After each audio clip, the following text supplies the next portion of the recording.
Testing, testing. One, two, three. Good morning, good afternoon. How is everybody doing today? This is a live weather briefing on the tropics as well as the severe weather event that we're going to be going over the next couple of days here in the central and southern United States. Just give me 1 second to get everything. All right, looks like the audio and everything sounds good. Perfect, beautiful. All right. Hopefully everyone can hear me fine. Let's go ahead and wait for some people to join this live stream and we will get started. And we're going to go ahead and get started with the latest information from the National Hurricane Center, which has been upgraded as of this morning. We have actually two new areas to investigation that has been introduced to the picture in the last 24 hours. Most likely they're not, these two new areas aren't going to be the main concern, especially this one way out here. This is going to be a fish storm. This is not going to bother anybody even if it does form, so we're not even going to talk about that one.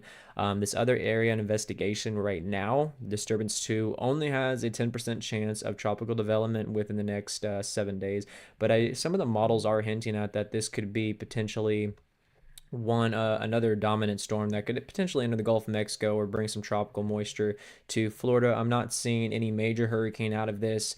If we do see our next potential tropical system, which I think we will here within the next 24 to 48 hours, probably not that soon, but definitely within the next 48 hours or beyond, it's going to be Patty. And it's going to be this area of disturbance we're watching down here has been originally upgraded from a 50 to 60 to now 70% chance of tropical development in the Southern Caribbean and Central American gyro. And a lot of models are liking the idea of this entering the Gulf of Mexico now. Now, with that being said, I don't want everybody to just all of a sudden, say, oh, there's a major hurricane coming to the Gulf. Is Florida going to get a hit again? There's still a lot of uncertainty as far as the location. Like, where is it going to go once it actually shoots the gap between the Yucatan Peninsula, even if it does? It still has a chance to go out here towards Jamaica, the DR, and potentially go out into the Atlantic Ocean, but that's seeming more and more less likely due to the Bermuda High and a lot of blocking that we're going to have out here over the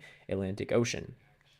Going to the current satellite imagery, not too much going on right now. We have, a little bit of convection going on down there, just some general thunderstorms, but nothing really major. Let's see if we can actually put this in time here and speed it up. Okay, there we go. Nothing really major to speak upon right now. Like I said, we should start seeing a lot more cyclonic vorticity and spin down here in the Central American gyro within like the next 24, not 24 to 48 hours, but like I said, definitely over the next 2 to 4 days. I think we're going to start seeing some development and we should get our next named storm, Patty. Um, Moving to some of the ensemble models, we're going to take a look at a couple different ones, and we're going to begin with the GFS model. I want to go over as many models as I can as possible because every single model has been trending differently as far as intensity, the track, and the size of the storm.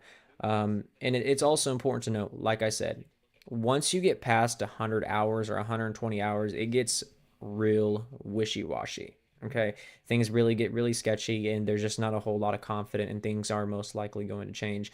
What we are confident as of right now is that we're most likely going to see some type of low pressure system forming down here in the Central American gyro within the next 48 to 68 hours or so. Could be sooner, could be later.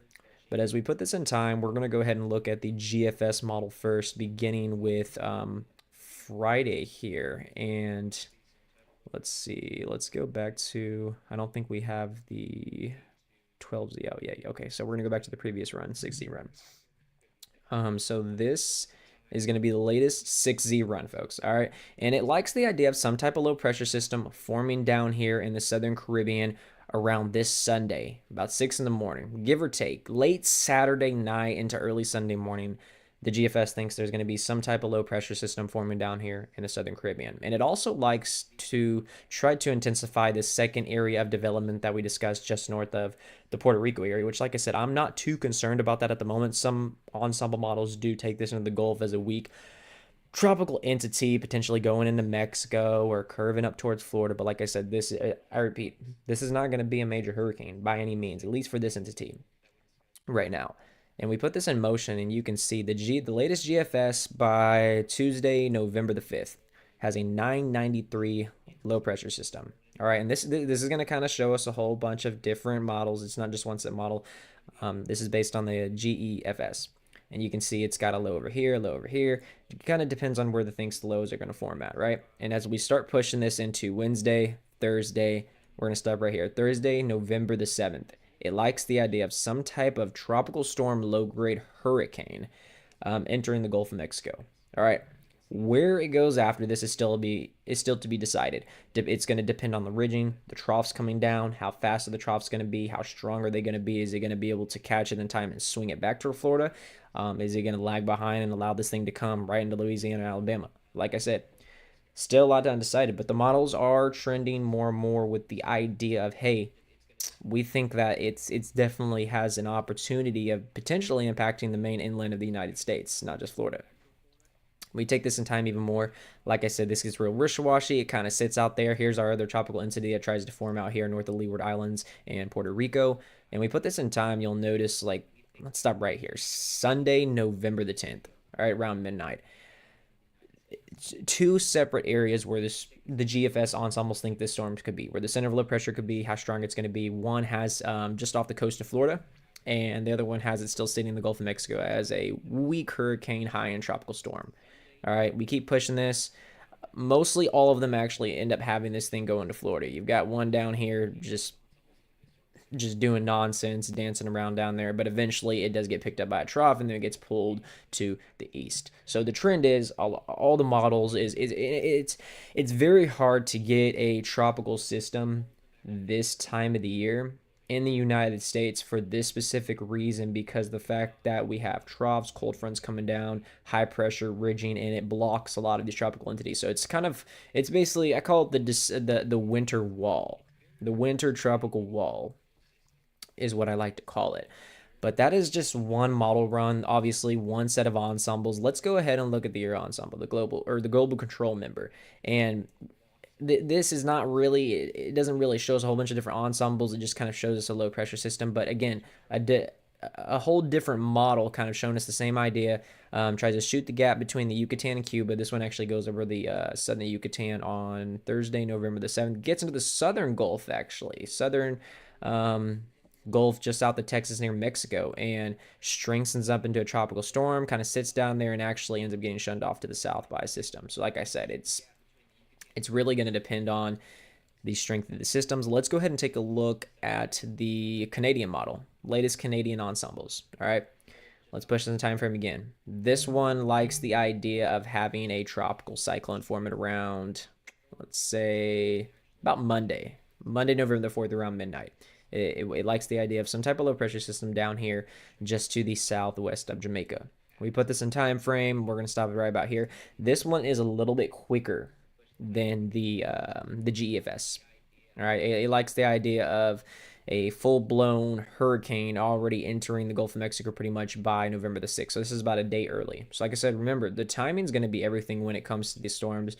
And, you know, at the end of the day, I'm showing y'all this. I'm not trying to hype this up by any means. I know there's been a lot of, you know, things on social media out there showing major hurricane coming to Florida, and that's not the idea that I want to put in y'all's heads. I want to give y'all a realistic expectation of what I think can happen based on what the latest model data is showing and what the trends have been. And that's important when it comes to forecasting any type of weather, severe weather, tropical systems. It all comes down to the trends, how many models are showing it. If someone's only showing you one model run of one model, and it's the only model run that shows a major hurricane, at that point it's going to be called an outlier.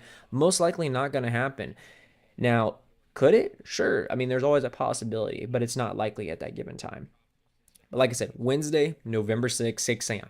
The Canadian model likes the idea of a tropical storm, potential hurricane entering the Gulf of Mexico a day earlier than the GFS ensembles.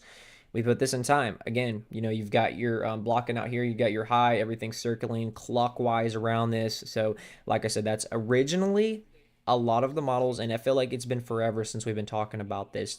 They weren't accounting for the strength of this high. They weren't accounting for it being this expanded. That's why originally in my previous videos I made, a lot of the models are showing it going this way out into the Atlantic. But now they're starting to say, hey, all right, yeah, they're media highs here. We can't go that way. So the only other way is this way or this way. And like I said, depending on the troughs coming down, how quick they come down, and how strong they are, that's going to make a difference if he keeps it shunned to the south and it just ends up kind of dissipating, shoots it off to the east over Florida. Like I'd say at this point, and I don't like saying this, especially this far out, but based on the latest model trends, all right, and from what we're seeing right now, I would say if there's anybody in the mainland United States that should be somewhat monitoring this system, everyone should. But as of right now, a lot of models want to take this thing to Florida, all right, and not as a major hurricane, but definitely as some type of tropical entity, all right. And you can see right here, this is going into November the 7th, 6 p.m. The Canadian ensemble models like the idea of, like I said, a low-grade hurricane is centered in the Gulf of Mexico. You got some still way down here, but the mean average is going to be somewhere pretty much centered at this point. And we can continue pushing this time, kind of sits there. This one actually likes the idea of going into Louisiana. At least that one. You've got some couple stragglers, other low pressure systems coming up. You've got whatever that is, but this is all wishy-washy at this point because this is getting very, very late into um, the model runs. And like I said, they're just not accurate. And if we want to go take a look at the actual means, the average of basically all the models here, let's go and like take a look at the Canadian model, the latest 12Z run, and you can see, like I said, by Thursday, November 7th, 979 millibar hurricane shooting the gap between the Yucatan Peninsula and the Caribbean, and likes the idea of it going straight into the Panhandle of Florida as a low-grade hurricane. Let's see what the icon model shows. Latest icon model, 12Z run. Actually, you know what? Is this the latest run? Hold on, guys. Give me 1 second. Let me refresh this. Let me make sure I am November. Okay. I actually don't think that was the latest run. Okay, let's go back to the Canadian model because I want to make sure I give you all the latest information, what the models are showing. Okay. Let's see. We might have to... So the latest only goes out to Monday, November the 4th, right? And it likes the idea of a low pressure system down here just to the southeast of Jamaica. But we can go back one model run, the 0Z. Okay, here we go. Because we are on yesterday models run. That's why I was looking. I looked at the model run yesterday and it shows the same thing as now. And I was like, interesting. All right. So latest model run actually has it a little bit weaker. Same area though, same area. You can see down here this cold front, this trough coming down out of Texas around Friday, November the 8th, which I think has the potential to bring some other severe weather around November the 5th. This is going to be part of our system that we're going to talk about here in a little bit, but you can see the system down here. You can see our troughs coming down. It really doesn't affect this first one. Then this other one comes in and starts pushing it out into the Atlantic. So that's the latest Canadian model. We've already took a look at the Icon model. Icon model has kind of the same thing, really. It has actually going over Cuba, and that's going to make a big difference. If this center is interacting with land a lot more, and it doesn't shoot that gap between the Yucatan Peninsula and the Caribbean, and just stays along Cuba and enters the Gulf. You got to remember the Gulf has already been, a lot of its energy has been used up so far this year, right? We still got some deep ocean heat content, and the sea surface temperatures are still fairly warm, but there's just not as much more energy since we've had, especially Milton, which I mean was absolutely a beast of a hurricane. Definitely took up a lot of energy. So you got to remember this time of year, it's just not as potent. It's still favorable, but it's just not as potent. So for rapid intensification to occur in the Gulf of Mexico this time of the year is very, very, very hard. Last but not least, let's look at the GFS model alone without the ensembles, and let's just see what the main GFS shows. Okay, here we go. Whoa, let's back up here. All right.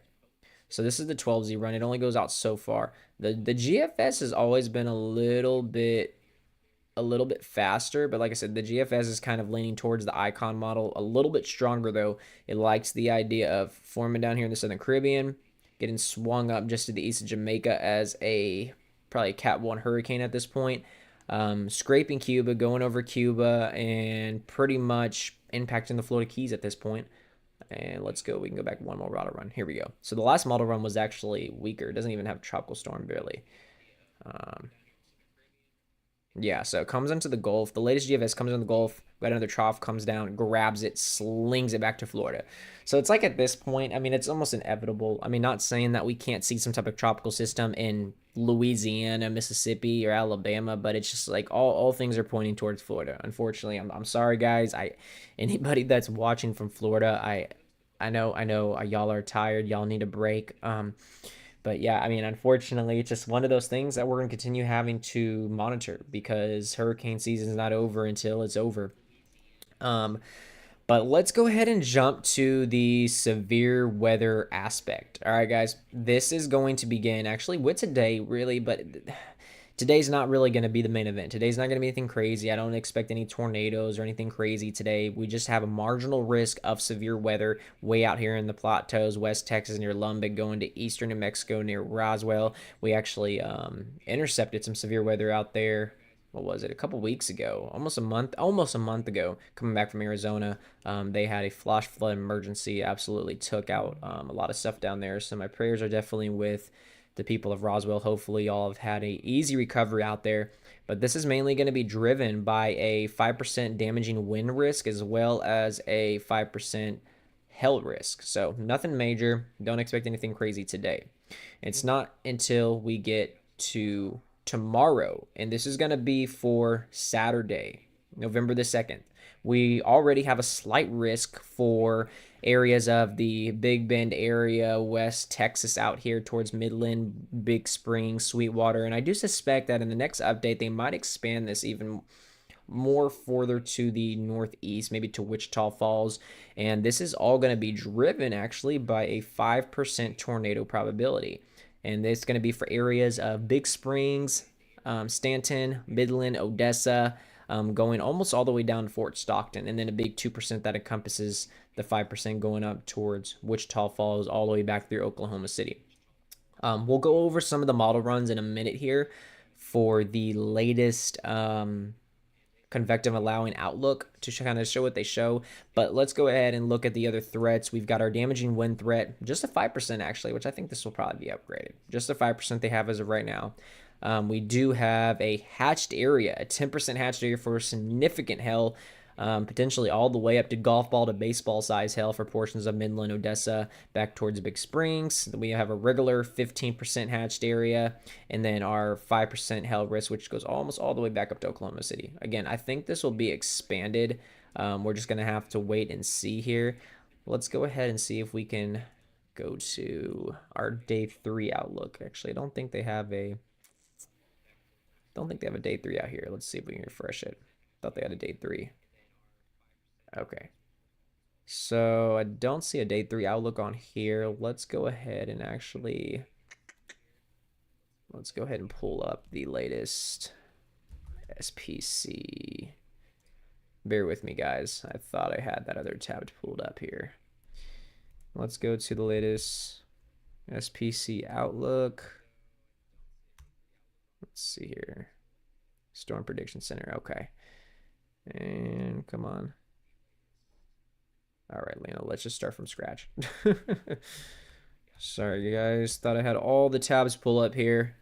Winging it this morning to bring y'all the best information. So, all right, let's go to Severe Weather Outlook. And this is all open source to the public, so anyone can see this. Okay, here we go. So our day 3 outlook.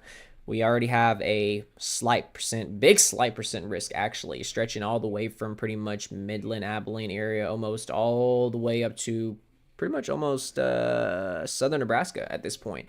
And I think this will be expanded even more. And I'm fairly positive that we're going confident that we're going to see a enhanced risk introduced somewhere within this slight risk. Not sure where, but just with how big it is and all the thermo and kinematic and dynamics kinematic and dynamics, I think that we're going to see some type of enhanced risk introduced here. Um, this is going to be for this Sunday coming up. Yes, Sunday coming up. And then we're also going to have an outlook moving into Monday, and potentially Tuesday we'll see another outlook introduced as well. But I think Sunday and Monday have the highest chances of being a severe weather outbreak, if that makes sense. So we're gonna have to wait and watch and see what happens. Like I said, there's still a lot of uncertainty when it comes to the model runs and everything. But once we get about 24 hours out, we start getting a better handle and a better grasp on what potentially is going to happen. So let's go ahead and move over to the model runs. This is going to be the NAM 3 kilometer model. And let's see, do we have, let's see if the latest run goes out. Okay, so we do have the latest run in. This is going to be the 12Z. And the time is going to be right down here, beginning with today. This is around 11 a.m. coming, or pretty much right now. Not too far out from what the radar actually looks like. And as we push this in time, like I said, I mean, really, this model doesn't really have a lot of convection popping up out here in West Texas. This is by, I mean, 10 p.m. You've got a couple, maybe isolated supercells out here around 6 p.m. It's not really going to be until sunset until you see out in here. But let's go ahead and go to Saturday. This is going to be around 6 in the morning tomorrow.